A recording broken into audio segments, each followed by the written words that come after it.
Beautiful YouTube family, welcome back to my YouTube channel. I hope आप अपने घर पे सब बढ़िया होंगे। सो फाइनली मैंने सोचा कि मैं एक ब्लॉग बनाऊं जिसमें मैं आगरा जितनी भी जगह है घूमी थी, मेरा बजट क्या था, कैसे हम आगरा घूमे, क्या क्या एक्सपेंसेस थे, क्या क्या चीज़ें थी देखने की, मतलब फुल टूर गाइड दूँगी, वो भी पूरे 1 डे में। येस, प्रॉबेबली आपको ऐसा लगेगा कि हम एक दिन में आगरा नहीं घूम सकते, पर ट्रस्ट में गाइस, एक दिन आगरा के लिए इट इज़ रियली इनफ। अगर आपको ऐसा लगे कि कुछ मिस हो गया हो तो ऐसा कुछ भी नहीं है, क्योंकि आप जस्ट 1 डे में पूरा आगरा घूम सकते हो and it is a beautiful place. So yeah let's start the video.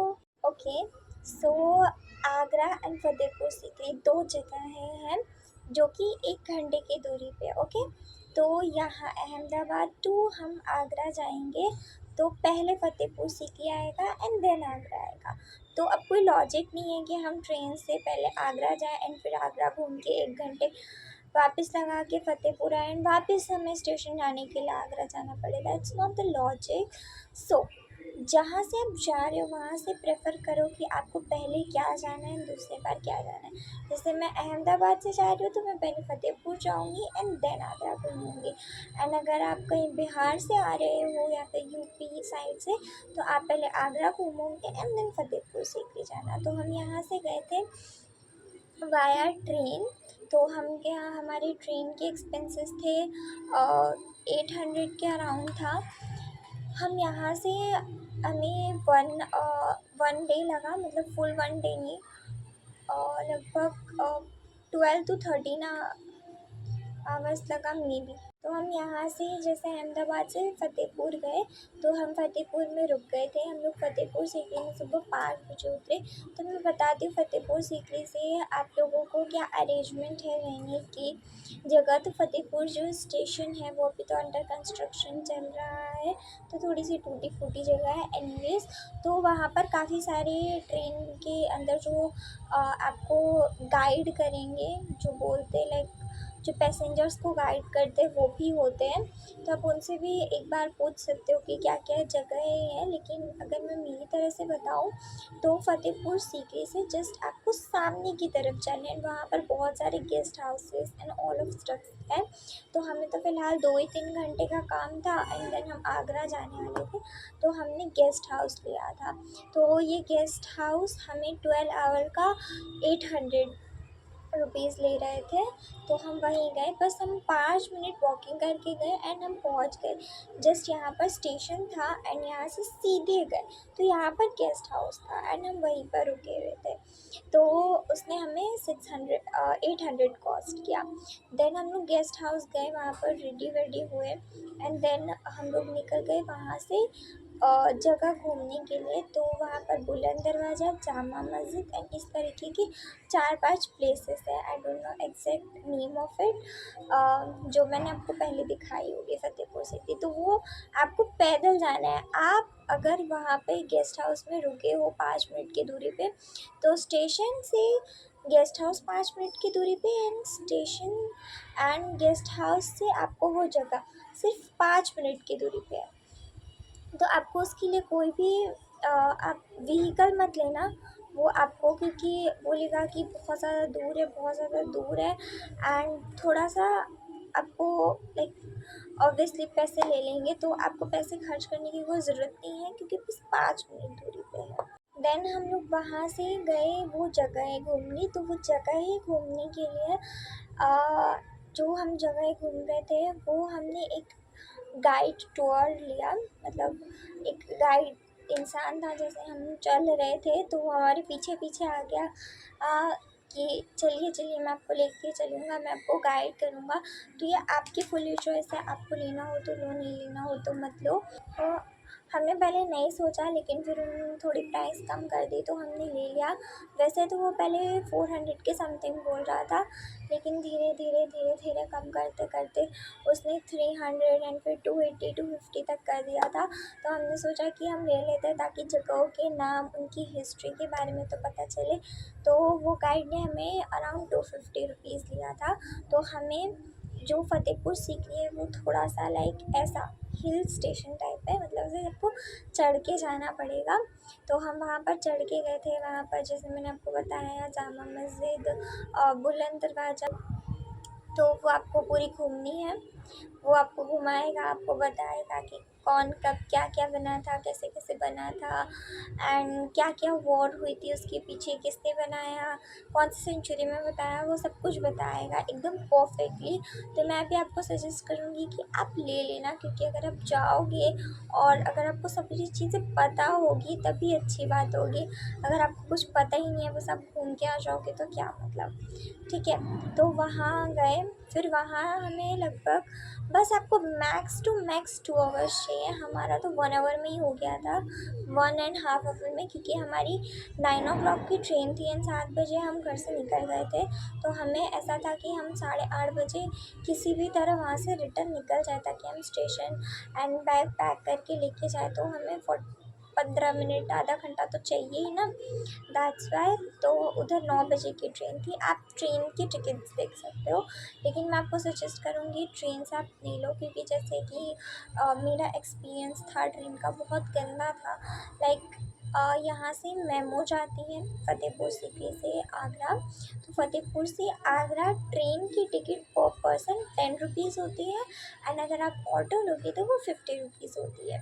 Obviously ये 40 रुपीज़ ज़्यादा है, लेकिन ट्रस्ट मी गाइस, ऑटो ज़्यादा सेफ़र ऑप्शन है, क्योंकि आपको इधर टाइम भी बिगड़ेगा। क्योंकि जस्ट हम 9 बजे एग्जैक्टली उस स्टेशन पे पहुंच गए थे, लेकिन फिर भी हमें वहाँ पर 2 घंटे बर्बाद करने पड़े थे, इतनी ट्रेन लेट हो रही थी। और ट्रेन वाला बार बार बोल रहा था अब आ रही है, अब आ रही है। तो उसकी वजह से हम ऑटो भी नहीं ले पा रहे थे कि अब 10 मिनट में आ ही जाएगी, तो हमने वाली टिकट ले लिया, तो हम वेस्ट क्यों करें। तो वहाँ पर हमने ऑलमोस्ट 1.5 आवर तो वेस्ट किया ही किया था। एंड ट्रेन में हमें पहुँचने में 2 घंटे लगे थे, मतलब हम लगभग 12 बजे तो पहुँचे थे, ये इतना लेट करके। सो मैं आपको रिकमेंड करूँगी कि आप ऑटो लो, क्योंकि ऑटो फ़तेहपुर से आगरा 45 मिनट्स लेता है एंड 50 रुपीज़ पर पर्सन, एंड ट्रेन 10 रुपीज़। लेकिन आपका वहाँ पर कितने घंटे बिगड़ेंगे वो आपको खुद पता नहीं चलेगा। सो ये बेसिकली मेमो ट्रेन थी, ज़्यादा भीड़ तो थी लेकिन आपको सीट मिल जाएगी। जैसे जैसे स्टेशन आ रहे थे उस हिसाब से कम होते जा रहे थे भीड़, आ रहे थे जा रहे थे, तो आपको कोई इतने इशू नहीं होगा। इतनी ज़्यादा एकदम हौज पौच वाली सिचुएशन नहीं थी अगर आपको ट्रेन में जाना है तो। एंड ऑल्सो हमने फ़तेहपुर सीकरी, जहाँ हम घूम रहे थे बुलंद दरवाज़ा, वहाँ से हमने पिक्चर्स दी। तो वहाँ पर बेसिकली पिक्चर्स देने वाले भी थे, वो 100 रुपीज़ पर पिक्चर मांग रहे थे। ठीक है, तो हमने वहाँ पे से पहले दो फोटोग्राफ्स के लिए बोला, लेकिन उन्होंने 4-5 फोटोग्राफ्स खींच दी। अब हमें सारी की सारी पसंद आ गई, तो उन्होंने थोड़ा सा कम दाम किया एंड हमें 4 से 5 टिकट फ़ोटोग्राफ्स दे दी। लेकिन वहाँ फोटोग्राफ्स के प्राइसेस 100 रुपीज़ थे। एंड थोड़ा सा लाइक अगर आप जैसे 4-5 चीज़ें ले रहे हो तो वो थोड़े से कम कर देंगे ऑब्वियसली। एंड ऑल्सो वहाँ पर बहुत सारी चीज़ें मिल रही थी, लाइक वहाँ पर पेन्स थे, ताजमहल के कीचेन थे। मैं आपको बोलूँगी ताजमहल के जो कीचेन्स थे वो यहाँ से मत लेना, क्योंकि यहाँ पर आपको प्राइस ही मिलेंगे। एंड अगर आप कोई, हम जो आगरा जाने वाले हैं तो वहाँ पर ऑब्वियसली थोड़े सस्ते मिलेंगे। तो यहाँ से देख के खुश होके मत ले लेना, क्योंकि फ़तेहपुर सीकरी से ज़्यादा आगरा में मिलेंगे। बुलंद दरवाज़ा के आप लोगों को बड़े बड़े लिखे लाइक नाम लिखे हुए थे, एंड उसके नीचे कौन सी जगह है वो लिखे हुए आपको बुक्स मिलेंगे। वहाँ पर क्लचेस भी थे सीशल्स के बने हुए, लाइक 400 के अराउंड सारी प्राइसेस थी। देन वहाँ पर मिनारेट्स थे। वहाँ पर हमने जो एक दरगाह भी थी छोटी सी, तो हम वहाँ पर अकबर की बोलते लाश रखी गई थी। वहाँ पर एक ग्रीन कलर का चद्दर था, वहाँ मन्नत मांगते तो बाहर चद्दरें वगैरह भी मिल रही थी, प्रसाद वगैरह मिल रहा था। इस तरह से सारी चीज़ें थी। दैन हम वहाँ से आगरा गए। आगरा, ओके, तो आगरा हम यहाँ से स्टेशन उतरे थे आगरा कैंट। तो आगरा कैंट से हम 4 लोग गए थे, तो हमारा पूरा मिला के हमने 60 रुपीज़ दिए थे चारों का मिला के। ये लगभग 2 किलोमीटर तो था, जितना 2 किलोमीटर तो था। तो हम वहाँ पर दिन होटल में रुके थे। होटल बहुत ब्यूटीफुल था एंड प्राइस भी उतनी ज़्यादा नहीं थी, लाइक मेरे ख्याल से बहुत ही ज़्यादा ब्यूटीफुल था। 1800 रुपीज़ था 12 आवर्स का एंड वहाँ पर फैसिलिटी भी बहुत अच्छी थी। लेकिन अगर मैं बात करूँ खाने की, तो वहाँ से आप खाना मत लेना, बाहर जाके कहीं खा लोगे तो वो आपको ज़्यादा अच्छा लगेगा। तो वो चीज़ थी। तो हमने जिस ऑटो से आगरा कैंट से हम होटल गए, उन्होंने हमें बोला कि आप तैयार हो जाओ एंड देन हम आपको पूरा आगरा घुमाएंगे 1800 में। बहुत सारी जगहों का नाम बताया जो कि मैं आपको डिटेल में अभी बताऊंगी। तो उन्होंने 1800 बोला और ऑब्वियसली 1800 तो थोड़ा ज़्यादा था, तो हमने थोड़ा बहुत कम करवा करवा के 1600 पे आए। देन 1500 पे आए, तो हमने 1500 रुपीज़ में पूरा आगरा घूमा था। उन्हीं की ऑटो से उनका वो पिकअप करेंगे, रखेंगे, मतलब पूरा दिन भर घुमाएंगे एंड रात में हमें होटल में आके रख देंगे। तो हम लोग यहाँ पर तैयार हुए 1 बजे। तो हम लोग 1 बजे तैयार हुए, फिर उनके ऑटो में बैठे एंड यहाँ से हम सबसे पहले गए बेबी ताजमहल। बेबी ताजमहल ताजमहल से भी पहले का हुआ था एंड मैं जितनी भी जगह घूमी आगरा में, सबसे ज़्यादा मेरी फेवरेट जगह बेबी ताजमहल था। यार सब बोलते हैं कि ताजमहल की कोई कॉपी करेगा, लेकिन ताजमहल भी तो कॉपी हुई ना, क्योंकि बेबी ताजमहल जिस तरह से कार्व किया गया था, उसी तरीके से ताजमहल भी कार्व है and it is really beautiful. मतलब वहाँ जाके जो व्यू आप अपनी आँखों से देखोगे ना, वो फ़ोन बिल्कुल भी कैप्चर नहीं कर सकते। It is really very beautiful. तो हम बेबी ताजमहल गए, वहाँ की जो प्राइस थी वो मैं मेंशन कर दूँगी स्क्रीन पे, टिकट के प्राइस थी। देन हम बेबी ताजमहल घूमे, उसके बाद हम मेहताब बाग गए, वो जस्ट एक बाग है and back yard of Taj Mahal है। मैं आपको पहले ही बता दूँ कि अगर आप ताजमहल घूमने जा रहे हो तो फ्राइडे को मत जाना, क्योंकि फ्राइडे को मुस्लिम लोगों का जुम्मा होता है, इसीलिए फ्राइडे को ताजमहल बंद होता है एंड ऑब्वियसली उस दिन बंद था क्योंकि हम फ्राइडे को गए थे। तो मेहताब बाग जो गए थे वहीं उसी के लाइक थोड़ा सा मतलब चल के आगे वहीं पर पीछे ताजमहल हमें पीछे से दिख रहा था, तो हमने पीछे से ही ताजमहल की फ़ोटोज़ ले ली एंड हमने उसे देख लिया क्योंकि हम जा नहीं सकते थे। तो वहाँ पर भी प्राइस टिकट्स थे एंड देन हम वहाँ पे बेबी ताजमहल में भी टिकट्स थी। देन हम वहाँ से गए रेड फोर्ट। रेड फोर्ट में भी टिकट थी, मेल एंड फीमेल की अलग लाइन थी, वो भी मैं स्क्रीन पे मेंशन कर दूँगी कितने प्राइसेस थे पर पर्सन। और उसके बाद हम रेड फोर्ट बहुत ही बड़ी जगह, बहुत बड़ी जगह है एंड बहुत अच्छी भी है। ऑब्वियसली बहुत सारी जगह है वहाँ पर, बहुत सारी घूमने की, बहुत बड़ा है, बहुत बड़ा एकदम सर्कल सा है। देन वहाँ से गए हम मीना बाज़ार। मीना बाज़ार में आपको सारी आगरा वाली चीज़ें मिलती हैं, लाइक वो बोलते हैं चादर बिछाने से मक्खियाँ मच्छर नहीं आते, वैसे वाले चादरें थी वहाँ पर।